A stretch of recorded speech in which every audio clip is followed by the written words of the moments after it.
우리에게 주실 말씀은 누가복음 15장입니다. 신약 121조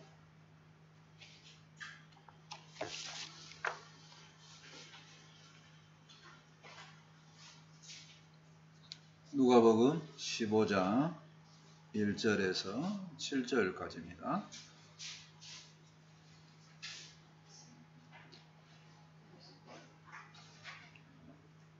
한 절씩 교독합니다. 모든 세리와 죄인들이 말씀을 들으러 가까이 나아오니 바리새인과 서기관들이 수군거려 이르되 이 사람이 죄인을 영접하고 음식을 같이 먹는다 하더라. 예수께서 그들에게 비유로 이르시되 너희 중에 어떤 사람이 양 100마리가 있는데 그 중에 하나를 잃으면 99마리를 들에 두고 그 잃은 것을 찾아내기까지 찾아내지 아니하겠느냐. 또 찾아낸즉 즐거워 어깨에 메고 집에 와서 그 겉과 입을 불러모으고 말하되 나와 함께 즐기자. 나의 잃은 양을 찾아내었노라 하리라. 같이 읽습니다.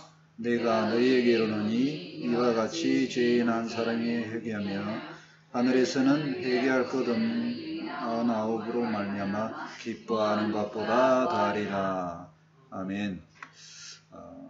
지난주에 광복절이었습니다.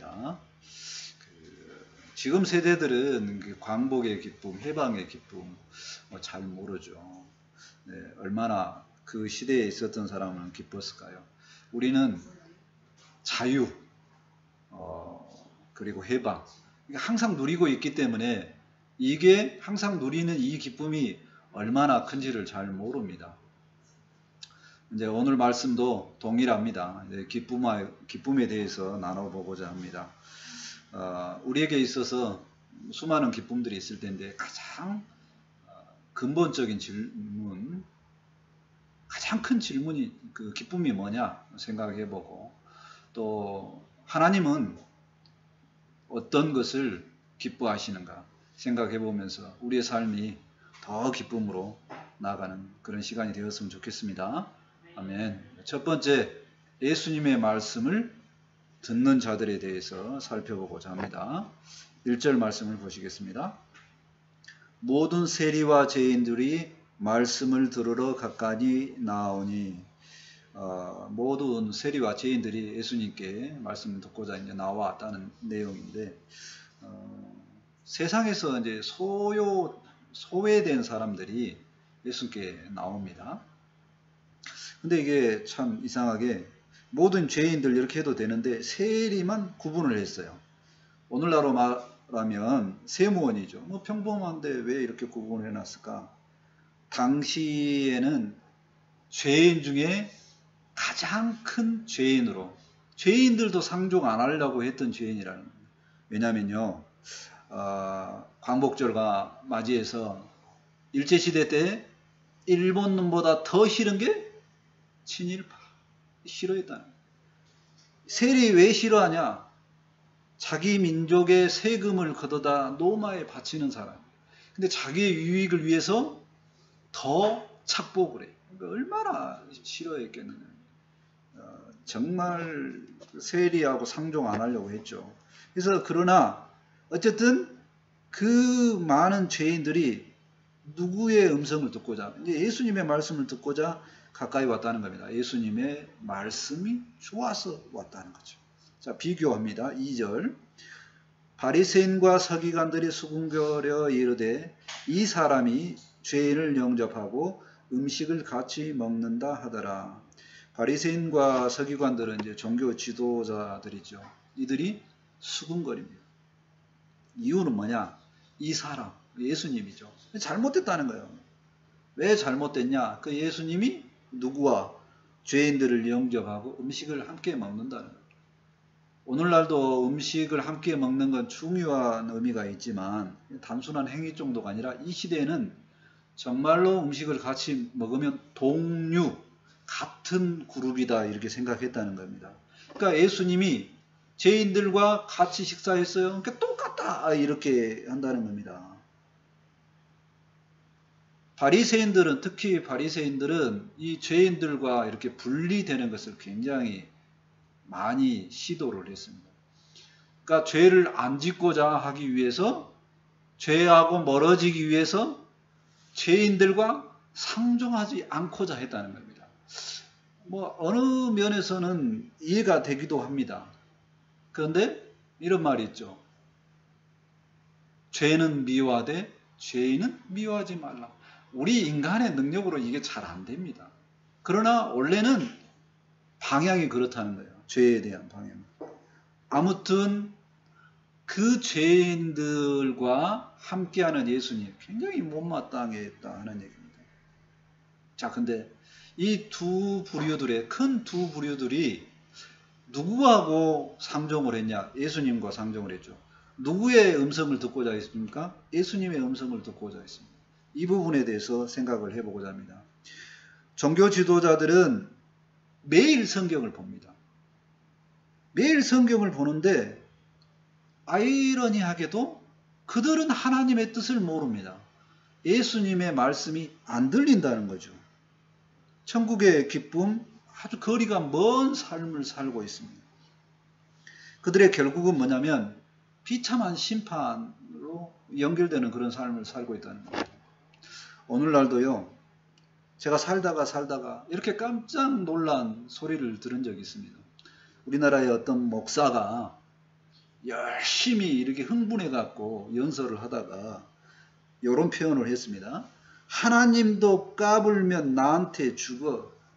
내가 이렇게 하나님과 친하다니까. 이런 표현을 썼다는 거예요. 목사가 자기 기분에 도취돼서 정치 이런 쪽에 하고 막 자기를 한호하는 사람이 많다 보니까 세상에 이런 표현을 쓴다.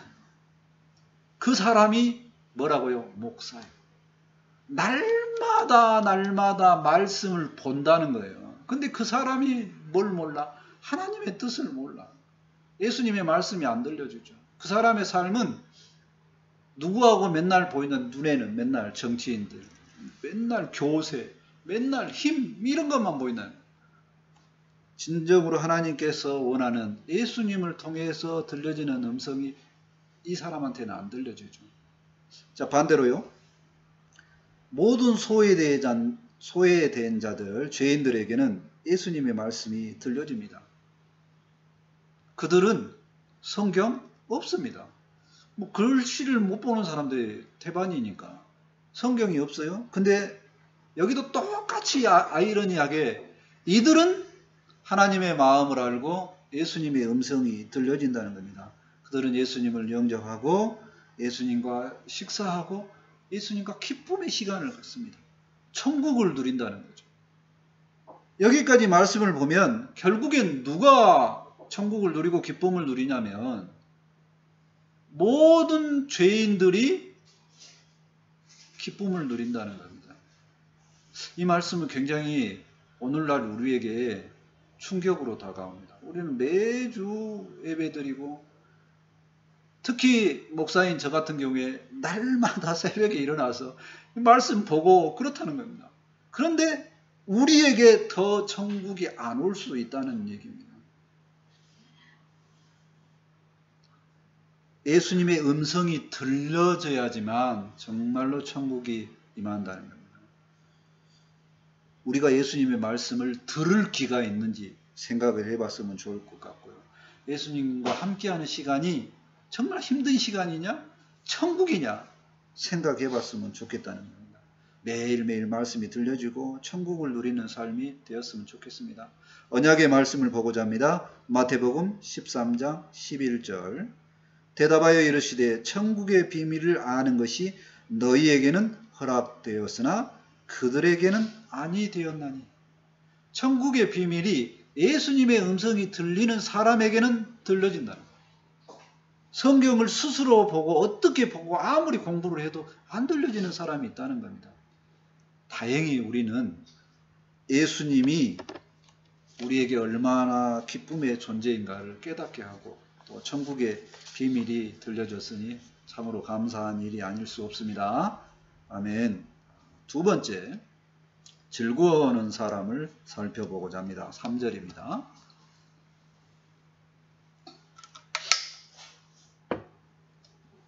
3절 예수께서 그들에게 이 비유로 이르시되, 예수님은 비유 말씀을 잘합니다.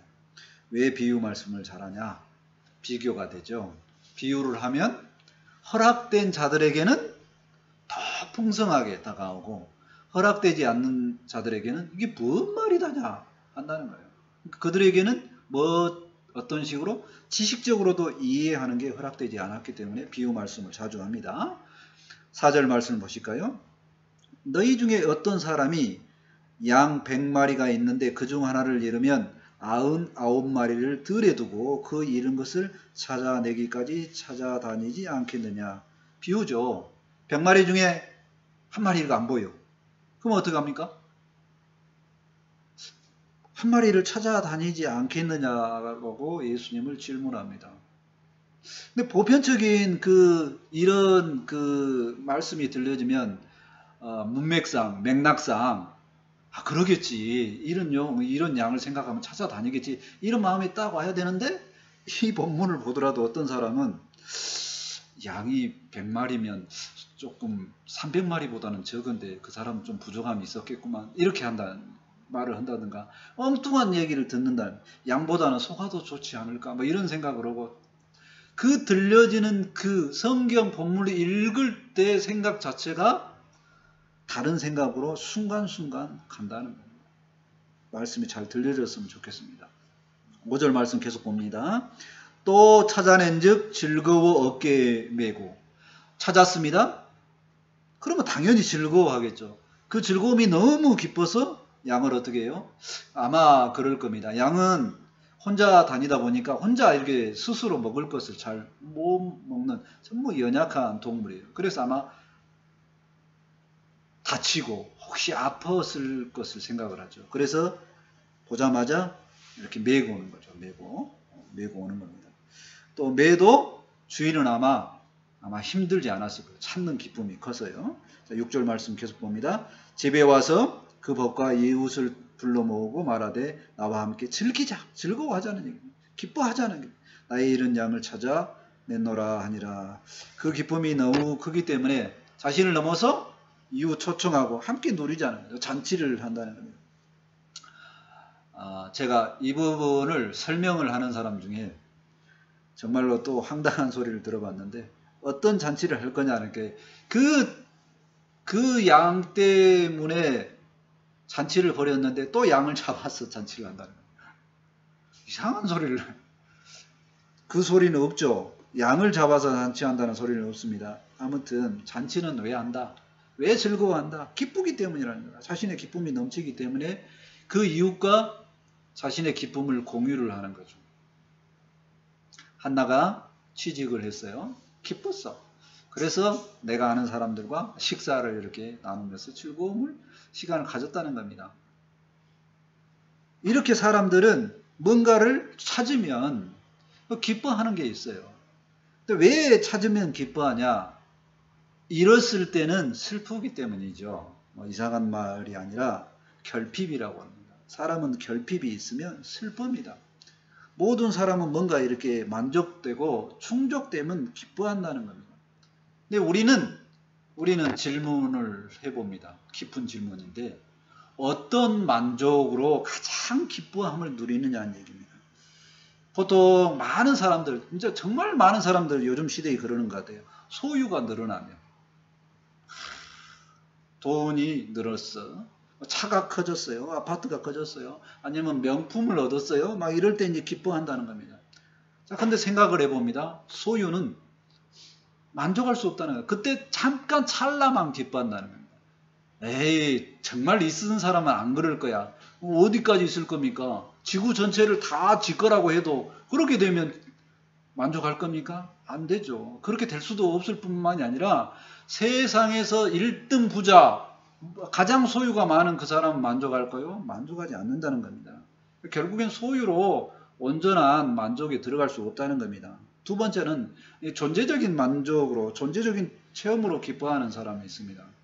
근데 굉장히 수준이 높은 거죠, 이것도. 근데 문제는 뭐냐면, 이 존재에 대해서 사람은 인간으로 존재감, 또 내가 뭔가를 할 수 있는 능력이 이렇게 증명되면 즐거워합니다. 근데 이 두 가지가 다 뭐냐면 남이 그렇게 평가해 줄 때 내가 이렇게 존재감을 느낀다는 한계가 있다는 얘기입니다.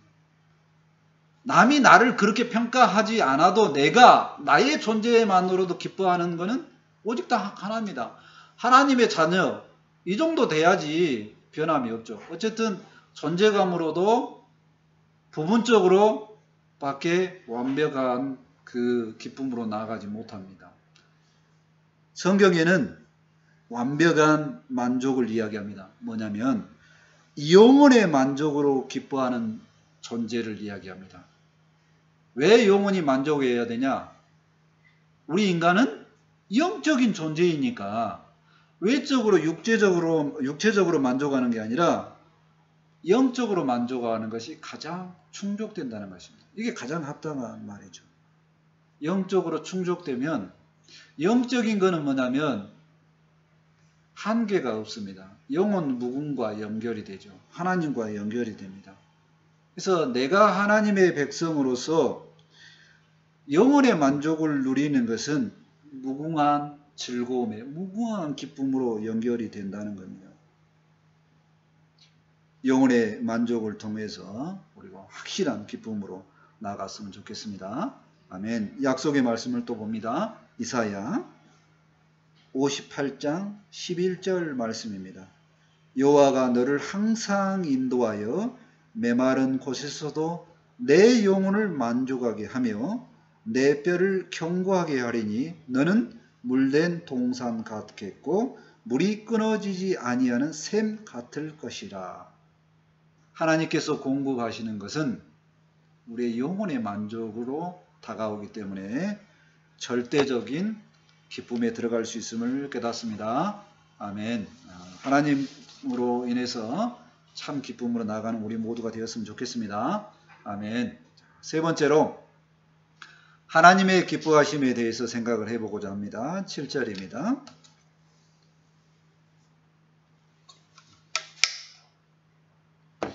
내가 너희에게 이르노니 이와 같이 죄인 한 사람이 회개하면 하늘에서는 회개할 것이 없는 의인 99으로 말미암아 기뻐하는 것보다 더하리라. 내가 너희에게 이르노니 이 말은 비유 말씀을 이제 정리하는 거죠. 예수님께서 이 비유는 이렇게만 해석하라는 것으로 정리를 해주는 겁니다.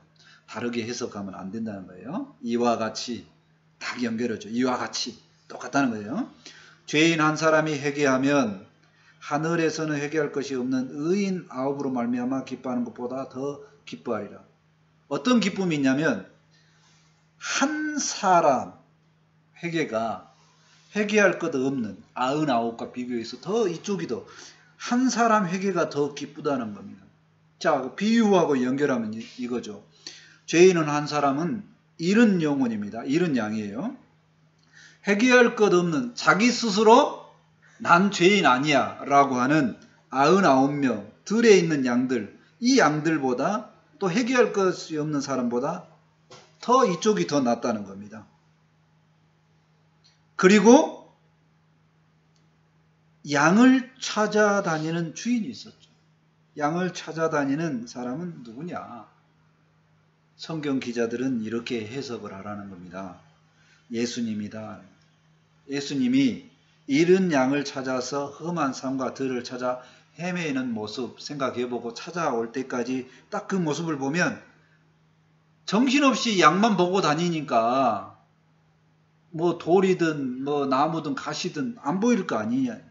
가다 보면 찢기고 피가 나고 가시에 찔리고 그 예수님의 고난이 보여질 테죠. 어쨌든 양이 잃어졌다가 돌아온 이유는 뭐냐면 딱 하나입니다. 찾아다니니까, 주인이 찾아다니니까 돌아온다는 겁니다.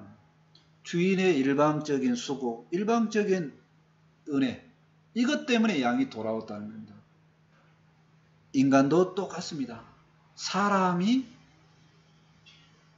잃어진 영혼이라는 겁니다. 하나님과 관계성이 끊어졌어요? 혼자 살아봐야 고통뿐인 인생을 살아가고 있어요? 하나님 안에 있어야 되는데 잃어버렸다는. 그리고 누구의 꼬임에 빠져서? 사탄의 꼬임에 빠져서 계속적으로 힘든 인생을 살아간다. 근데 이 잃어버린 영혼이 편안한 안식에 들어가려면 찾아줘야 돼요. 누가 찾아줘야 돼요? 그 사람이 다시 하나님께로 갈 수는 없습니다. 왜? 능력이 없으니까. 양처럼. 누가 찾아야 돼요? 우리 주인 대신 우리 주님이신 예수님이 찾아야 돼요. 그 일방적인 은혜로 우리는 찾아진 인생이 되었다는 겁니다. 잃어버린 인생이 찾아지는 인생이 되었다는 겁니다. 오직 예수님의 수고로, 오직 예수님의 은혜로 찾아졌다는 겁니다. 15장의 말씀을 보면 지금 읽고 있는 이 본문이 양의 비유죠. 곧 바로 연결되는 것이 또 뭐가 나오냐면 드라크마를 잃어버린 여인 얘기가 나옵니다. 똑같습니다. 또 그 다음에 제목이 좀 다른데요. 잃은 아들의 비유, 탕자의 비유 뭐 이렇게 나온 겁니다. 똑같습니다. 잃은 아들의 비유입니다. 그 모든 영혼들이 돌아오는 것이 뭐 때문에 돌아왔냐라고 하면 결국엔 잃은 영혼이 돌아오는 것이 얼마나 하나님께서 기뻐하시는 일인가를 일러주기 위함입니다. 동일하게 바뀌었고 동일하게 하나님 품에 안겼다 하는 얘기죠. 그 하나님 품에 안긴 그 영혼을 볼 때 하나님께서 너무 기뻐하셨다는 거예요. 하나님께서 기뻐하시는 그 내용을 얼마나 기뻐하셨는가를 한번 보면은요. 하나님께서 구원을 베푸시는 기뻐하심을 스바냐, 여러분들이 복음성가를 통해서 많이 하는 말씀입니다. 스바냐 3장 17절 너희 하나님 여호와가 너희 가운데 계시니 그는 구원을 베푸실 전능자이시라. 그가 너로 말미암아 기쁨을 이기지 못하시며 너를 잠잠히 사랑하시며 너로 말미암아 즐거이 부르며 기뻐하시리라. 하나님께서 잃어버린 영혼이 돌아오는 일을 엄청나게 기뻐하신다는 얘기입니다. 제가 이 기뻐하심의 이 기준으로 하나님의 기뻐하심에 대한 말씀을 많이 찾아봤는데요. 생각보다는 하나님께서 기뻐하시는 내용 종류가 별로 안 되더라고요. 그 기뻐하심의 가장 큰 종류가 뭐냐면 구원을 베푸셨고 영혼이 돌아오는 이거를 하나님께서 너무 기뻐하신다는 얘기입니다. 이거하고 비슷한 내용이 있습니다. 하나님은 죄인이 그냥 사형당하는 것, 멸망당하는 것보다 돌아오는 것을 더 기뻐하신다는 겁니다. 에스겔 33장 11절 말씀입니다. 너는 그들에게 말하라. 주 여호와의 말씀이니라. 나의 삶을 두고 맹세하노니 나는 악인이 죽는 것을 기뻐하지 아니하고 악인이 그 길에서 돌이켜 떠나 사는 것을 기뻐하노라. 하나님은 악인이 돌이켜서 하나님께서 돌아오는 것을 기뻐한다는 겁니다. 오늘날 우리에게 적용을 하면은요, 최근에 나왔던 묻지마 그 인간들, 또 뭐 데이트 폭력했던 그 인간들, 우리는 볼 때마다 저거 사형시키면 좋겠다고 막 댓글 달고 막 그러죠. 근데 하나님의 마음은 뭐라고요? 그도 죽는 것이 아니라 그도 돌아왔으면 좋겠다는 겁니다. 그 영혼도 하나님은 돌아오기를 원한다는 겁니다. 이 하나님의 사랑은 우리 인간의 사랑하고 비교가 안 됩니다. 그러니까 우리는 그 사랑을 알아가는 것이 이 땅에서 행하는 하나님의 사랑을 전부 알아가는 비밀이라고 할 수도 있습니다. 또 하나님은 택한 백성을 기뻐하십니다. 하나님은 택한 백성이 잘못되는 것을 내버려 두지 않는다는 겁니다. 사무엘상 12장 22절 말씀입니다. 여호와께서는 너희를 자기 백성으로 삼으신 것을 기뻐하셨으므로 여호와께서는 그의 크신 이름을 위해서라도 자기 백성을 버리지 아니하실 것이요. 하나님께서 우리를 자기 백성 삼으셨다는 겁니다. 근데 그게 기쁨으로 다가오고 내가 하나님의 백성이다, 이게 믿어지는 사람이 있어요. 근데 그런 사람들은 하나님의 백성이기 때문에 하나님이 버리지 않고 구원받기를 원하는 그 삶으로 인도하죠. 근데 인간은 다 그렇지는 않습니다. 나는 이상하게 그게 안 믿어지는 사람이 있어요. 그리고 자기 마음대로 사는 사람이 있다니까. 똑같은 하나님의 음성을 들려줘도 누구는 믿어지고 누구는 안 믿어진다는 겁니다. 이게 천국의 비밀이죠. 또 그 다음에 하나님은 이제 기뻐하심을 하나님 편에서 기뻐하심인데 인간을 바라볼 때 인간이 어땠으면 좋겠다라는 기쁨이 뭐냐면 온전한 제사를 드리는 것을 좋아하십니다. 그 온전한 제사가 뭐냐면요. 히브리서 13장 16절입니다.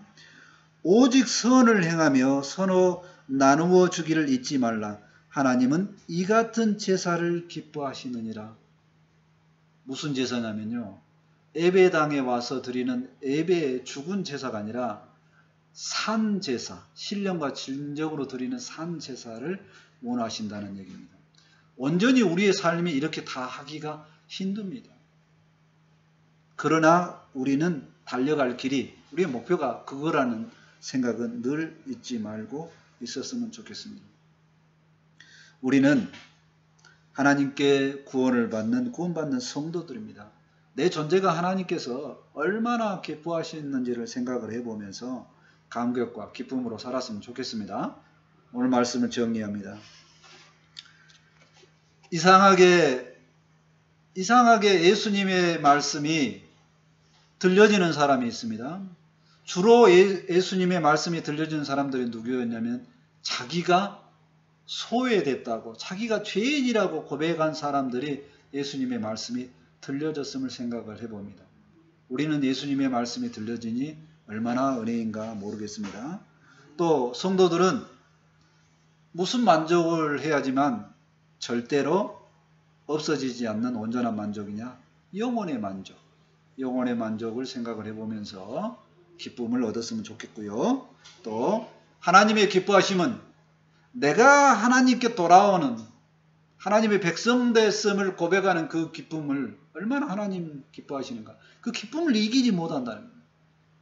그 기쁨인 존재가 나 자신인 것을 확신하고 기쁨의 생활, 은혜의 생활을 계속적으로 누렸으면 좋겠습니다.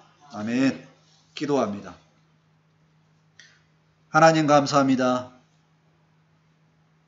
구원받는 우리를 기뻐하신 하나님을 인하여 참으로 감사합니다. 우리가 그 은혜에 들어갔음을 확신하고 믿음으로 온전히 살아갈 수 있도록 함께하여 주옵소서. 이 땅의 삶이 세상 사람들이 봤을 때는 비록 부족하고 연약하지만 하나님께서 보실 때 얼마나 기뻐하신 존재인가를 알고 기쁨으로 살아갈 수 있도록 함께하여 주옵소서. 이 기쁨의 삶이 널리 펴지고 주의 말씀이 능력이 될 수 있도록 함께하여 주옵소서. 이제 말씀이 전파되었사오니 이 말씀이 생명이 되고 능력이 되기를 원합니다. 주님 함께하여 주옵소서. 감사하며 예수님의 이름으로 기도합니다. 아멘. 찬송 273장 하시고 준비하시면 하나님께 드립니다.